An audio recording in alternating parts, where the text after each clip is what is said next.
안녕하세요. 서울대학교 병원 건강톡톡 위암편의 진행을 맡은 가정의학과 강은교 교수입니다.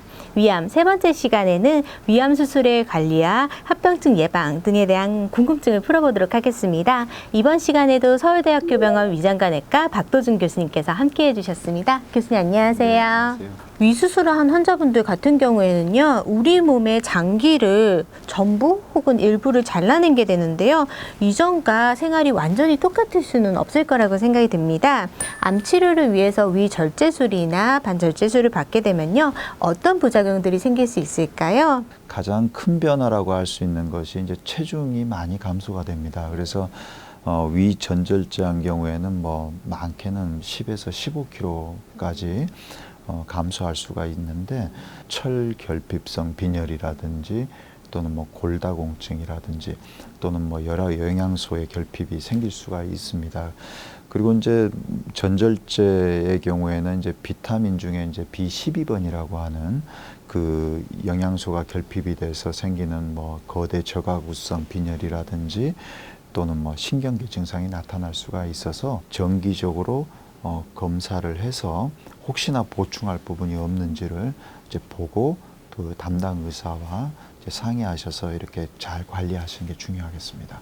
혹시 장기적으로 봤을 때는요, 위를 이제 자르신 거잖아요. 그럼 위 일부가 없어졌기 때문에 발생하는 합병증 같은 건 없을까요? 보통은 저희가 이제 한 5년간 실제로 이제 다양한 위절제술을 받으신 분들을 관찰하면서 연구를 해보니까 대부분은 이제 정상 생활로 거의 돌아옵니다. 그렇지만은 일부에서는 아까도 이제 말씀드린 이제 철결핍성 빈혈이 회복되지 않는 경우도 있고, 특히 이제 전절제 하신 분들은 이제 비타민 B12번이 이제 장기적으로 계속 부족하기 때문에 이런 부분들을 계속 관리하는 게 굉장히 또 중요할 것 같습니다.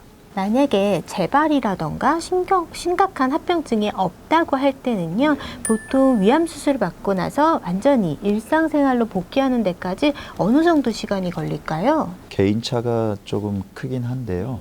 이제 저희가 보통은 이제 평균적으로 한 달 정도면 이제 일상생활이 가능하다고 저희들이 보고 있고요. 그렇지만은 수술이 좀 더 커진다든지 약간 고령이라든지 이런 분들은 조금 더 그 몇 달 더 걸리는 경우가 있습니다. 그래서 한 달에 한 살씩 먹는 어린이 위다 생각하라고 제가 이제 항상 환자분들께 말씀드리고 있는데요. 그래서 수술한 지 이제 한 달 정도 되면 이제 막 돌진하고 한두 살 됐던 이제 그 정도 아기들이 먹는 정도로 먹는 거고, 한 서너 달 지나면 한 4살, 5살 정도 되는 이제 어린이 위가 되기 때문에 조금 더 양도 이제 반 그릇 이상 드실 수 있고, 또 활동도 이렇게 그 운동도 한다든지 할 수가 있기 때문에 그런 비율을 들어서 말씀을 드리고 있습니다. 아무래도 말씀해 주신 것처럼 영양소 결핍이라던가 이런 문제들 때문에 위암 수술 이후에 식생활 관리가 정말 중요할 것 같은데요. 위암 수술을 받았을 때 식생활 관리에서 어떤 음식들을 권고할 만한 음식들이 있는지 한번 설명해 줄 수 있을까요? 간단히 말씀드리면 일단 덜 짜게 먹고 또 덜 맵게 먹고, 왜냐하면 자극적일 수 있으니까. 그리고 또 탄 음식을 피하고 또 과식하지 말고, 요 4가지가 아마 가장 중요할 것 같고요. 또 신선한 야채나 신선한 과일은 또 이제 권고되고 있고요. 하지만은 과일 중에서 감이라든지 그런 것들은 또 어떤 위석을 만들 수가 있기 때문에 이제 수술 직후에는 조금 권고되지 않고 있고요. 또 그 당도가 너무 높은 음식들을 드시면은 갑자기 이제 음식이 쑥 내려가 버리거나 갑자기 어떤 당이 떨어진다든지 이런 어지럽거나 이럴 수 있는 덤핑 증후군이 생길 수가 있기 때문에 조금 덜 달게 드시라고 이렇게 권고하고 있습니다.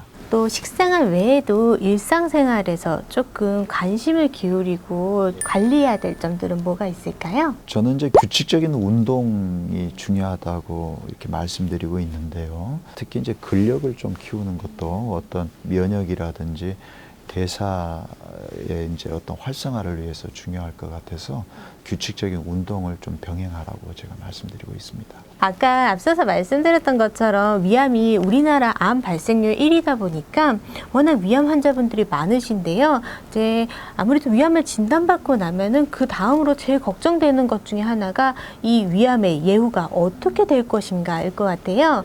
우리나라의 위암 평균 5년 생존율은 얼마나 되나요? 가장 최근에 이제 자료에 의하면 한 5년 생존율이 거의 70% 굉장히 좋은 성적으로 되어 있습니다. 아마 조기 위암 발견이 많아지면서 더 성적이 좋아진 것 같다고 생각을 하고요. 또 치료가 굉장히 다른 나라에 비해서 굉장히 잘 돼 있기 때문에 그 치료 성적이 좋은 걸로 이렇게 판단하고 있습니다. 이렇게 생존율이 높은 것에는 우리나라의 위암 치료 결과가 좋은 것도 영향을 미쳤을 것 같아요. 우리나라 위암 치료 수준이 거의 세계 최고 수준이라고 들었는데요. 미국이나 유럽의 유명한 의료기관보다도 더 치료 수준이 뛰어나고 치료 결과가 좋다고 알려져 있는데요. 이게 어떤 것 때문인지 좀 구체적으로 설명해 주실 수 있으실까요? 실제로 이제 작년에 2018년도에 란셋이라고 하는 굉장히 그 해외 이제 유명 잡지, 의학지에 위암은 가장 성적이 좋은 데가 한국이라고 명백하게 나와 있습니다. 국가가 전국적인 국가검진 사업에 따른 이제 조기 발견이 가장 큰 이유 중에 하나일 것 같고요. 또 많은 환자들이 이런 어떤 보험 혜택이라든지 또 그런 신기술이라든지 이런 것들을 충분히 누릴 수가 있어서 굉장히 좋은 어떤 치료 성적을 낸 거라고 그렇게 생각이 되고 있습니다. 치료가 딱 잘 된 줄 알고 마음을 놓고 살고 있었는데 또 어느 날 갑자기 재발하거나 전이가 되기도 하는 게 암인데요. 위암은 전이나 재발이 잘 되는 편인가요? 그 아까 이제 말씀드린 생존율의 반대는 결국은 재발률입니다. 그래서 1기와 같은 경우는 재발률은 한 5%에서 10% 이내고요. 2기의 경우에는 한 20%에서 25% 재발되고 3기 이상이면은 한 50% 가까이 이제 재발되거나 전이가 되게 됩니다. 그리고 이제 재발이 되었을 때 우리나라는 좀 특징적으로 국소 재발은 굉장히 적습니다. 대부분 이제 재발이 되면 이제 원격 전이로 재발을 하게 되는데 그래서 결국 재발이 된다든가 전이가 된다는 게 거의 비율이 비슷합니다. 그거는 어떤 위암이기 때문에 재발이 잘 된다, 뭐 전이가 잘 된다기보다는 병기가 높을수록 조금 더 주의 깊게 이제 추적 검사를 하는 게 중요하겠습니다. 혹시 연령 자체가 위암의 전이에 영향을 주지는 않나요? 실제로 아무리 젊어도 초기에만 발견되면 당연히 재발률은 낮고요. 고령이라 하더라도 굉장히 진행돼서 발견되면 역시 재발률은 높기 때문에 어떤 병기가 더 중요한 요소라고 생각을 합니다. 그렇군요. 물론 빨리 발견해서 치료를 잘 하면은 좋겠지만 하지만 사실 제일 좋은 거는 위암에 애초부터 걸리지 않는 것이라고 생각을 하는데요. 혹시 일상생활에서 위암을 예방할 수 있는 방법에는 어떤 것들이 있을까요? 제일 중요한 것 중에 하나가 이제 금연이라고 보고요. 또 이제 음주도 적당한 음주, 너무 과도한 음주는 안 좋고요. 장 상피화생이 있다든지 또는 만성 위축성 위염 같은 게 있다든지 또는 뭐 가족분 중에 위암이 있다든지 그러면은 더 적극적으로 그 내시경 검진을 하는 게 굉장히 어떤 위암을 예방하는 데도 중요하고 발견됐다 하더라도 조기 치료가 가능해지기 때문에 완치될 수 있는 굉장히 중요한 길이 아닌가 생각 들고 과도한 다이어트는 굉장히 또 영양 불균형을 자아내서 또 그런 또 위험 요소가 될 수가 있고요. 또 하나는 우리가 신선한 야채나 과일을 또 많이 먹는 것이 조금 더 예방하는 데 도움이 되지 않을까 이렇게 생각합니다. 네, 환자분들이 외래에서 흔히 물어보신 것들 중에 하나가 위암 예방에 좋은 음식이 있나요? 같은 질문들이에요. 그때 저도 야채나 과일류가 좋아요라고 말씀드리긴 하는데요. 간혹 가다가 이제 약재 종류 중에서도 위암을 예방할 수 있는 것들이 있는지 물어보시는 경우들이 있어요. 대표적인 약이 아스피린인데요.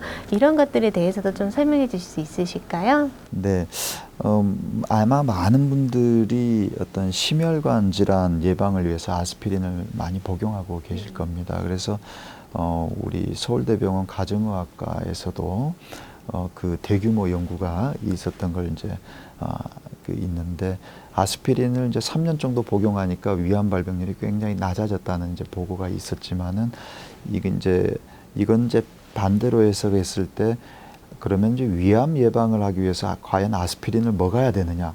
또 그거는 또 아니라고들 다들 이제 말씀을 하십니다. 그 이유는 아스피린을 장기간 복용했을 경우에 굉장히 위염도 발생할 수 있고 또 위출혈의 위험도 있을 수가 있기 때문에 결국에는 아스피린 자체는 어떤 뇌혈관, 심혈관 질환 뭐 그런 것을 예방하기 위해서 복용하신 분들이 부가적으로 어떻게 보니까 뭐 위암 예방도 조금 얻을 수 있다 이런 정도로 이해하시는 게 좋을 것 같고요.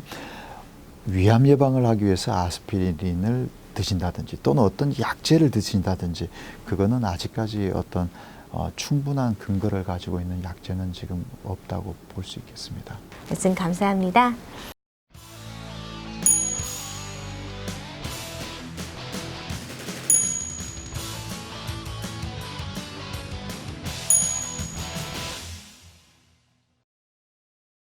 서울대학교 병원 건강톡톡 위암 세 번째 시간, 서울대학교 병원 위장관외과 박도준 교수님 모시고 위암 수술 후의 관리와 합병증 예방에 대해서 알아보았습니다. 저는 가정의학과 강은교 교수였습니다. 고맙습니다. 건강하십시오. 건강하십시오. 감사합니다.